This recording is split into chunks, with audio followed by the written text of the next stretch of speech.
Hello everyone, welcome to my channel. कैसे हैं आप सब? उम्मीद करती हूँ आप सब बहुत अच्छे होंगे। तो आज मैं घर और किचन से रिलेटेड कुछ ऐसे टिप्स लेकर आई हूँ जो आपकी रोज़मर्रा की लाइफ में बहुत काम आएंगे। साथ में त्यौहार शुरू होने वाली है, तो त्यौहार से पहले अपने घर को कैसे हम क्लीन करें जिससे कि आसानी से और कुछ ही मिनटों में बड़े से बड़े घर को हम क्लीन करके चमका सके। बहुत ही बढ़िया टिप्स आप सबके साथ शेयर करने वाली हूँ, तो प्लीज़ वीडियो को पूरा देखिएगा। अच्छी लगे तो लाइक एंड शेयर कर दीजिएगा। आज का पहला टिप्स है चार्जर को लेकर। चार्जर तो हम सभी अपने घरों में रखते ही है, लेकिन चार्जर का जो पिन है कई बार ख़राब हो जाती है तो उसे हम बेकार समझ के फेंक देते हैं। तो फेंकने से पहले इस वीडियो को आप ज़रूर देखिएगा, ये काफ़ी हेल्पफुल टिप्स है।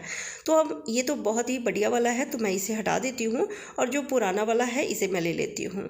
तो ये जो पिन है ये ख़राब हो गई थी, तो मैं कट करके पहले भी इसका यूज़ की हूँ। तो ऊपर जो रबर लगा हुआ रहता है इसे हमें निकाल लेना है और अंदर जो पतली सी वायर होती है हमें उसकी ज़रूरत है। तो कटर की मदद से या फिर ब्लेड की मदद से हमें ऊपर के रबर को हटा लेना है और अंदर जो पतली वाली वायर होती है उसे निकाल लेना है। तो थोड़ा बड़ा ही हमें चाहिए, तो इसके लिए मैं बड़ा कट कर रही हूँ और इस तरह से हमें तार को निकाल लेना है। अब चलिए मैं बताती हूँ कि इसका हमें कैसे यूज़ करना है। सिलेंडर तो हम सभी के घरों में आती है, पर कई बार होता है कि सिलेंडर का कैप गुम हो जाती है।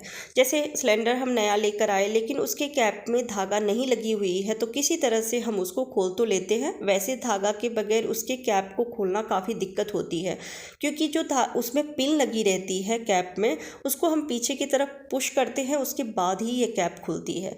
तो या तो चाकू की मदद से या फिर सीज़र की मदद से उसके पिन को हम पीछे की तरफ खिसकाते हैं, तभी ये कैप खुलती है। तो एक प्रॉब्लम तो ये होती है धागा ना होने की वजह से। दूसरा, हम खोल तो लेते हैं पर जब इसके कैप को इधर उधर रख देते हैं तो बाद में ये नहीं मिलती है, गुम हो जाती है। तो जब आप सिलेंडर लेने के लिए जाते हैं तो इस कैप के भी चार्ज लगते हैं, यानी कि इसके भी पैसे लगते हैं। तो इन सब परेशानियों से बचने के लिए आप इस चार्जर के जो तार है उसका यूज़ कर सकते हैं। ये बहुत ही मजबूत तार होती है, तो अगर धागा नहीं है, धागा टूट गई है, तो उसके कैप के पिन में आप इस तार को लगा दीजिए और लगाने के बाद सिलेंडर में इसको बांध दीजिए। तो एक तो पैसे नहीं लगेंगे, दूसरा आपका जो है ना, ये गैस कई बार होता है कि थोड़ा बहुत सिलेंडर में रहता है और बगैर कैप लगाए हुए हम इसको रखते हैं तो उसमें से गैस लीक होती है, तो किसी तरह का खतरा भी हो सकता है, तो इससे भी बच सकते हैं।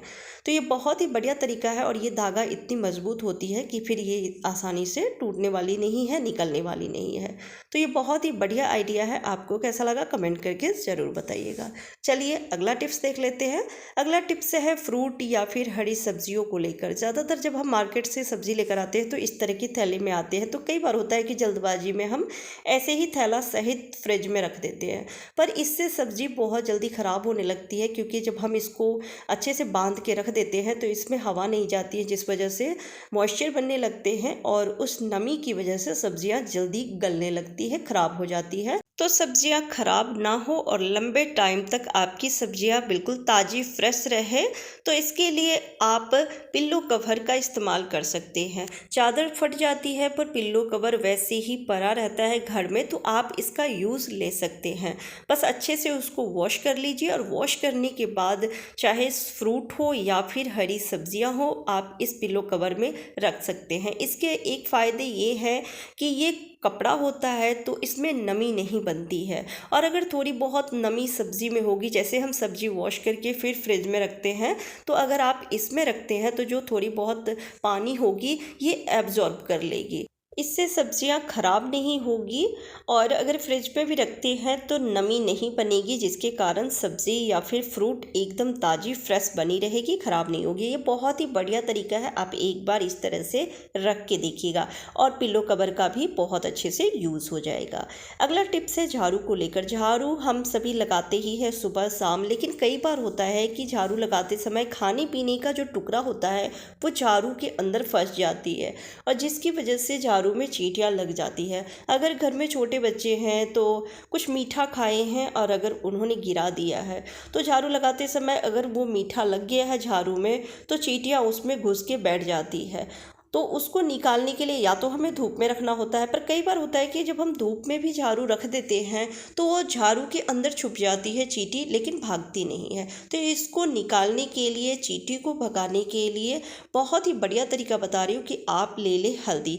हल्दी की जो स्मेल है इससे चींटियाँ कोसों दूर भागती है। कहीं पर भी घर में अगर चींटी बहुत ज़्यादा आ रही है तो आप वहाँ पे ज़रा सा अगर हल्दी छिड़क देते हैं तो देखेंगे सेकंड नहीं लगेगा और चींटियाँ वहाँ से भागने लगती है। तो आप चाहे तो सिर्फ हल्दी का भी आप थोड़ा सा छिड़क सकते हैं, नहीं तो थोड़ा इसमें खुशबूदार कोई भी टेल्कम पाउडर मिक्स कर दीजिए। तो 1/4 चम्मच मैं हल्दी ली हूँ और उसमें 1/4 चम्मच जितना ही पाउडर रख रही हूँ, और इन दोनों चीज़ों को मिक्स करने के बाद हमें झाड़ू के ऊपर छिड़क देना है। जहाँ पर भी चींटियाँ लग रही है वहाँ पे आप इसको मिक्स करके छिड़क दीजिए। छिड़कते ही आप देखेंगे अगर झाड़ू के अंदर छुप के बैठी है चींटी तो वो तुरंत निकल के भागेगी। धूप में भी आपको रखने की ज़रूरत नहीं पड़ेगी।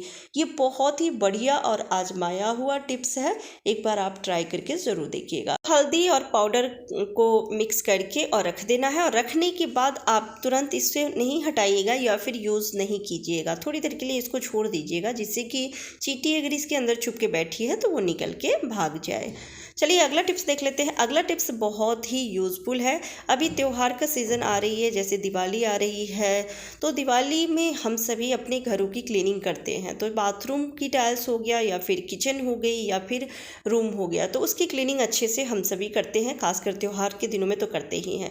तो किचन की टाइल्स बहुत ज़्यादा गंदी होती है और उसका कारण है कि अगर किचन में चिमनी नहीं है तो जो हम पूरी पराठे बनाते हैं तो उसका धुआं किचन में फैलती है, और ख़ासकर गैस स्टोव जहाँ रखते हैं उसके पीछे टाइल्स पे तो एक चिकनाई सी बैठने लगती है, और जहाँ पे टाइल्स की जॉइंट होती है वहाँ पे गंदगी फंस जाती है। तो डेली क्लीनिंग में तो पॉसिबल नहीं है कि हम डेली अच्छे से क्लीनिंग करें, लेकिन अभी त्यौहार आ रही है तो अच्छे से हमें किचन को क्लीन करना है या फिर बाथरूम के टाइल्स को क्लीन करना है।